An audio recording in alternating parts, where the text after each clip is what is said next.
I think that that's really great. Everything that you just said. Oh, the programs that you were offering and the help that you're providing, even if to get people in the door, you do a ribbon tying event, you know? Right. But one thing you said that really resonated was we did an episode a couple weeks ago with a gentleman. He was a Vietnam veteran, combat pilot. He was in the Navy. He's older now. He owns a winery up in Paso Robles, California. His name is John Pianetta. And hi, John. Yeah. And you were talking about the older female veterans, right? Who just need maybe somebody to talk to. When we got there and we met him, we started talking to him, and he started telling us all these incredible stories of his tours in Vietnam. And later realizing that it had been quite a while since he had talked to anybody about that stuff. Wow. And from what I've seen, myself included, everyone that I know, the things that you experience in the military, you keep close to the chest forever, right? Those are meaningful experiences. Yes. Especially Vietnam veterans, because they had it rougher than Yes. Oh yeah, we so treated many. them like shit when they got home. Yeah. My dad still doesn't talk about it, and It wasn't safe. Yeah, I didn't know my dad was a Vietnam veteran until I said I want to join the service, and I knew that he had served, but I didn't know what branch, and I didn't know to the extent. Oh, wow. And it wasn't until we were walking into that Marine recruiter when my dad shook his hand, and I saw him light up like, "Oh my God, I'm at home." My people. He's like, "Yeah, I served in Vietnam. I was a Marine," and I was like, "Dad," and then I'm putting things together. Jesus. Yeah, with his PTSD, and now everything makes so much more sense. Yeah. So what I would say is women, this episode, we're focusing on women veterans. So women veterans, all veterans included. If it's been a while since you've connected with your peers and had a chance to talk about this stuff, go out, find a group, use Meetup, go to the VFW or the American Legion or whatever you have around you, go to the nearest VA hospital, right? And go visit and talk to people about whatever's on your mind. Yeah. Because it's so therapeutic. Refreshing. Yeah. It's so And it's not refreshing. even, it doesn't even have to be like service related. It's just refreshing to talk to other people who get me. Speak your language. Who speak my language. Yeah. You don't even need to talk military talk. I It's love just being your around men who presence. are not intimidated by me. You don't know what a relief it is for me to not have to like tone it down or reel it back or be less than myself to make other people comfortable. Yeah. So I love being around veterans because I can say, "Hey, fuck you if you don't like it." Yeah. Right? Like, and if you're gonna have your feelings hurt, that's a choice that you make. Oh well. Yeah. You know what I mean? Well. Well, like, but in the I'm civilian- sorry that your feelings are weak. Yeah, exactly. I'm sorry that your feelings are weak. Like, but in the civilian world, it's like I'm apologizing for who I am and I don't want to anymore. And so one of the reasons why I love this Women Veterans Network is I don't have to. Yeah. I can go to Colleen's house and talk about fish, or I can go to Colleen's house and talk about the Marine Corps. Talk about some weird stuff. You know what I mean? Like, but I feel okay being me, and that is what I'm talking about this belonging piece, that I don't have to explain myself, and I don't have to apologize, and I don't have to back down, and I don't have to be anything other than who I am. Yep. I was gonna say one of the most fascinating things that was kind of go back to like kind of Vietnam veteran was a few months ago we did an event for a VFW, and I think one of the fascinating things is that you'll meet veterans who served so long ago, and they're so happy just to talk to anybody gosh, yeah. about the story, and especially the younger generation now is getting out of the wars, that they're trying to pull in more people. Hey, just come join us at a VFW. Yeah. Let's have a beer together. Fresh blood. But you just Which learn can be so creepy much. as a woman, just so you know. So I don't go to the VFW by myself. The last time I did that, I got picked up on a guy who called me Smiley. Ooh. And I'm like, A, I'm a little old for this, but B, it's not why I'm here. So I do like them. Yeah. I do like the work that they're doing. And to the VFW's credit, they're trying really hard to attract women vets. They're failing, but they're trying really hard. And so I joined to support them, mostly because when we're talking about politics and on the Hill, VFW still has a really strong voice. American Legion, IAVA, they have strong voices. SWAN is the women veterans version of that, and they're called the Service Women's Action Network. And they're doing a lot of great work around changing the way that the military processes crime. Well, can we talk about SWAN really quick? Oh, because yeah. I don't know about SWAN. Yeah. Oh, This is the please first I've do. heard it, yeah. Yeah, so SWAN started a few years ago, and their primary objective was to change the way that military sexual trauma was prosecuted in the military, and to see that women were getting justice, because it's not happening now. It wasn't happening then, and it's still not happening now. And now one of the things that SWAN is trying to do and advocate for is not just have military sexual trauma cases taken out of the command, but all crime cases taken out of the command, which makes sense to me, having been in a command where my commander was not familiar with, we'll go with equality. And some people were punished more harshly than others based on race, gender, age, or who he was good friends with. And so there was a lot of discrimination that happened across a multitude of boards because it was just one dude, right? And so he didn't have to be just. He didn't have to be equitable. He didn't have to punish people unless he wanted to. And so I agree with this notion that that we should not be holding court in the CO's office. That should go to JAG. That should go to professionals. That should go to people who study the law. That should go to people who don't have skin in the game, who they're not punishing their own soldiers or someone else's soldiers. So you understand what I mean? That didn't come out right. No, I do. But this is significant for women veterans in particular, because what happens for us is we experience a large amount of discrimination. So one of the things most people don't realize is military sexual trauma is a spectrum, kind of like autism spectrum disorder, in that it's broad and it's sweeping, and you can be harassed based on gender to the point where it causes trauma. And that's counted on that spectrum, and most people don't realize that. And so when we talk about that, we're like, well, what would cause you trauma based on that kind of harassment? So if a male superior asks you out and you say no, then he has the right to punish you. He can send you on every extra duty. He can send you on every extra 3 a.m. call. He can put you in situations that endanger your life. And that happens over and over and over again to women who say no. And that can cause trauma, and does cause trauma on a regular basis, in addition to the other things we know about, right? Rape, repeated rape, gang rape. Also, we're hearing stories about sex trafficking in the military. So there's a lot of really heinous stuff that's happening, and we're just thinking in our minds there's one guy and one girl who got drunk and crossed boundaries, and that's not accurate. And we're also overlooking what happens when she reports. So then she reports what happens to her, and there's retaliation. Sometimes she loses rank, she gets kicked out. She is now experiencing post-traumatic stress in some way, and then she loses benefits for getting a dishonorable discharge. And there's this long tail of effects, right? The women veterans are the fastest growing population of homeless in America because of this. Right? Women veterans are 58% more likely to be single parents than men. Women veterans are 2.5 times more likely to be divorced multiple times than men. Women veterans are 2.5 times more likely to commit suicide than civilian women. The numbers are staggering. And yet I sit in rooms with men who go, I don't understand why women need their own group. Well, if we were treated equally, we would never need our own group. Right? I'm not asking for special dispensation because I'm a woman. I'm asking for equal dispensation because I'm not getting it. Right? And the Women Veterans Network was born out of this need for equality.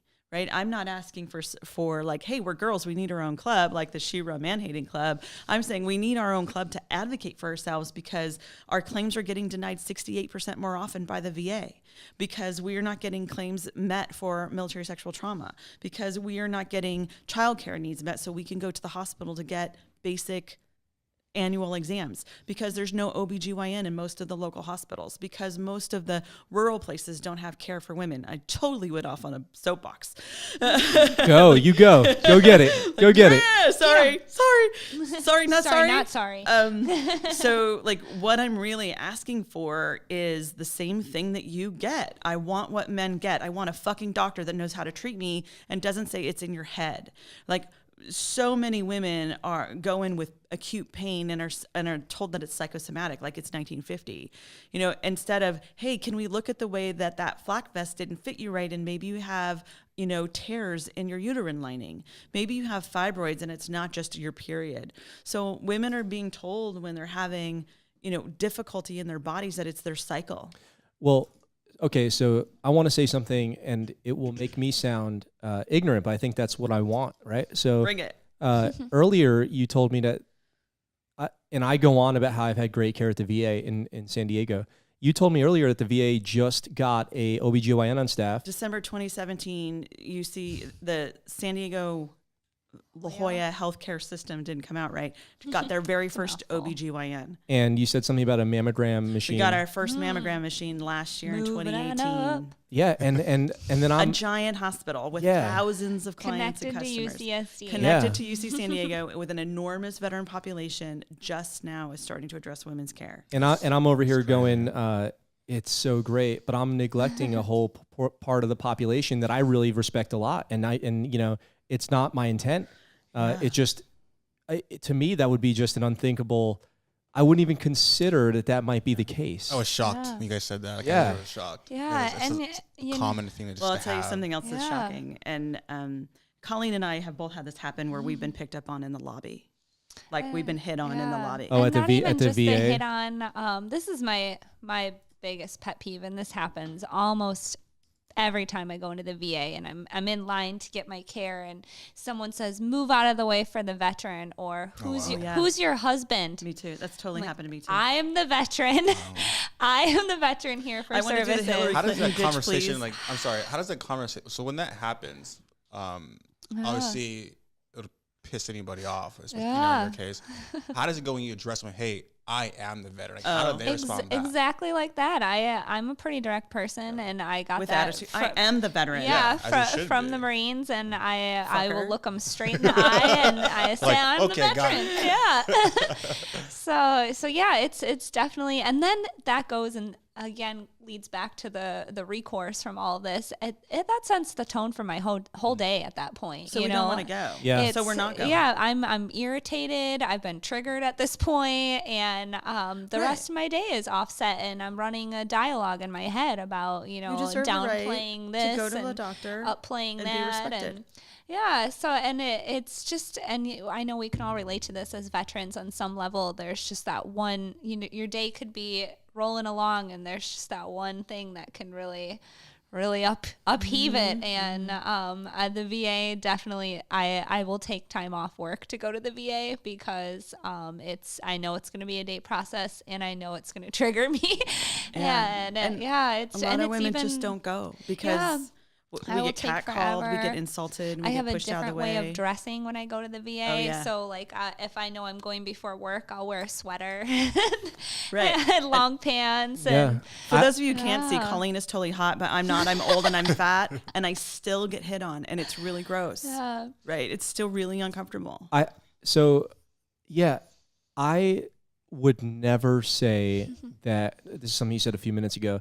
I would never say any group doesn't deserve their own place, right, amongst their peers. I think it's so important, and I think that it's so great that you guys made the SD Women Vets. I think if anyone would ever criticize that, it's ridiculous, and it's a douchebag move. Please come to our meeting. It happens. Yes, which it's crazy. It's crazy to me.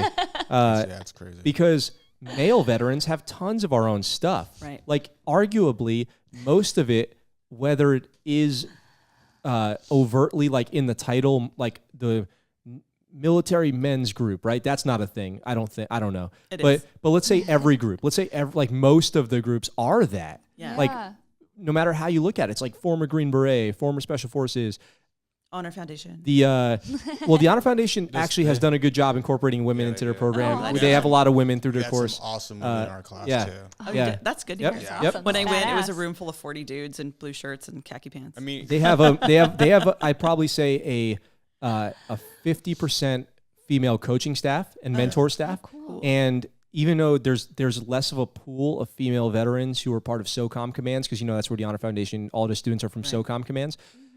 So to get into it, you have to be getting out while you're part of that command. So the pool of people to go from is limited, but that's besides the point. Anyway, most groups just by default are men's clubs, right? So to say that women don't or shouldn't or are being disrespectful by having their own thing is ludicrous. And if you think that, you need to go educate yourself. Check yourself. Check yourself. Spoken like a young veteran. I really appreciate the younger veteran. I'm not. Generation. Well, I'm not that young. But you more likely. Yeah, you more likely worked with women, right? Like the Vietnam era veteran men. The women were nurses. Oh yeah. Right, and so I think you had an opportunity to see women perform and see their skill and see their leadership. I've known women who've lost their lives in the line of duty. there are women who have Just fought recently. valiantly.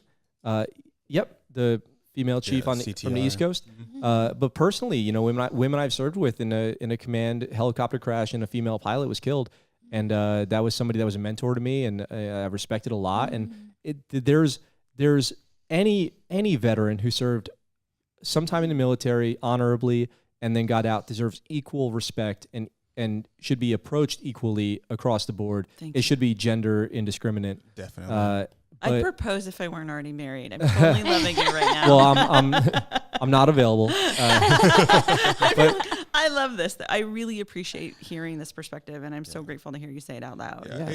I'll say this. It's been always interesting, like seeing like the recent arguments come up, and a lot of civilian populace doesn't understand like what women do. And I tell them, it's like I've served with some amazing women who are commanding officers, and to who are like legit with us on deployment. So like I tell them, like, you have no idea what women actually do in the military, because I was like, it would shock most of the people, like heavy hitters who are out there getting after it, where their job might be, whether it's in combat to like the CTs to whatever it might be. I'm like, they're out the women engagement teams that are out there in the front, who are humping out there with us. I was like, you'd be very, very surprised of what women are doing, and they will hold their own. So I was like, before you comment about it, make sure you know exactly what women do inside the military. I also want to debunk this idea that there are no small men. You know, when I was in the Army, there were a lot of men that were shorter than me, you know, and I think that there's this like misrepresentation that women don't add up to the strength and the agility of men, because they think of men as all being big, tall, strong dudes, right? And they don't realize that all shapes and sizes join the military. There are men that can't pass PFT tests. A lot. A lot of Navy ones. A lot of them. I carried a lot of 80-pound antenna bags for my You for my definitely team. Yeah, had no to doubt. carry Lift some them. rifles for You can some lift them. guys on some hikes. Yeah, like we carried stuff on behalf of our male teammates. And so I think that that's something I like to point out, is that, you know, sometimes Chestnut's only 40 pounds and somebody's got to carry his ass or his stuff. What you got in here. Yeah, there's no shortage of female veterans who will kick your ass or outrun you or outlift you or outwork you or outsmart you. Right. Or outdrive you, you know, like whatever. Allowed everything you. Yeah. But you know what? One of the main problems I think that exists across the board, and this is not just military related, but I'd like to see a world where individuals get judged individually and not lumped into groups, right? Because there are great female veterans like the ones we're talking about. Then there are ones who are bad, and ones who've done drugs, and ones who've committed crimes, right? And then there's men who've done all the same things. But if you just say all because you knew a girl who did something bad, that now you say women are this, you're wrong. That's just the wrong thing to do. Sweeping generalizations. Yeah. These large, broad generalizations are. But we do that damning. because we're pack animals. Yeah. We're pack animals. It's hard to get It away needs to be from. trained out of us. It should be like, from a veteran perspective, it should be based on your service record and not your gender or your name. You know, your name. I would agree with you if we could get our criminal justice system within the military straightened out. I would say that, because a lot of times our military records are not representative of who we are or the service that we performed or the justice that we deserved while we were in. I actually got sent to my first unit because of that. They thought I was Colin Schuster instead of Colleen Schuster. And see, I told you guys I was going to worm my way into an infantry position. So they sent me to Combat Assault Battalion over in Okinawa, Nice. Japan, and they were looking at my service record. And I've always been a perfect PFTer and a good shot. Yeah. and so, yeah, they were looking at my service record and they thought I was Colin Schuster. So when I showed up to check in, they were like, we don't have any women in this unit. This is a combat deploying unit. What do we do with you? And then because we were getting ready to deploy in a month, they were like, well, we're on workups right now. Like we'll just keep her. And and then I started, working the radios, and then they found out I could hike with the radio. And then they found out I was getting stuff done faster than the guys. And then it came down to deployment and they were like, we're keeping Schuster. Well, that's Nailed a story. it. Yeah, that's a story. That's a success story, right? Of changing people's minds, really, right? So, you can't see, if you check out YouTube, you'll see a clip and you'll see Colleen and Billy Kay. But Colleen's a petite, right? I would almost athletic, Very, slender. She's You have the guns, yeah. Track star. Go get it. Show up. I would lift it. Get it. Yeah, and I could see how somebody would come in and be like, what's this girl gonna do? Like that's a very that'd be a I common. play that though. Yeah. I like that card, and I definitely it serves me well. And I would rather be underestimated than overestimated because I love seeing that look and on people's yeah, face. you came in and you showed them and you earned your spot on the team, right? You you Mulan'd them basically, you know. Yeah. Although there was a sad ending to this. After serving in that unit for 2 years and 2 combat deployments, we switched commanding officers, and the new commanding officer that came in saw that I was not supposed to be there. It was considered illegal at the time. Females were not supposed to serve in combat deployable units, and so as soon as he took command, they called me into the office and they forced me out, and they were like, you can pick whatever duty station you want, like trying to make it sound better, but I was horrified. I cried so hard because I didn't want to leave my platoon. We had done 2 deployments together. They drove me to the airport in Japan. I cried the whole way to the airport. I cried the whole plane ride home. I was like, I don't want to leave my unit. And it was just so crazy to me that I had done all this stuff and gone on all these deployments and successfully done everything and that they had asked me to do, and then this new guy comes in, and I can't even remember his name, but I remember what he looks like. Jerk. And he just so nonchalantly called me in there without even knowing me. He hadn't even taken the time to know me, and just said, I can't have you under my command. This is illegal. You should have never been here in the first place. He was afraid. I think he was afraid because I had been injured when I was in Iraq, and I think they didn't know what to do with me, but I came back and I was ready to go for a 3rd deployment, and I did end up deploying a 3rd time with another unit, but man, that was a rough shakeup for me. I think so much of the damage that's done to us is because some people are afraid. Yeah. Right. And meanwhile, we woman up and we are full of courage and bravery and do what we need to do to get done. Mm-hmm. And sometimes even more than our male counterparts.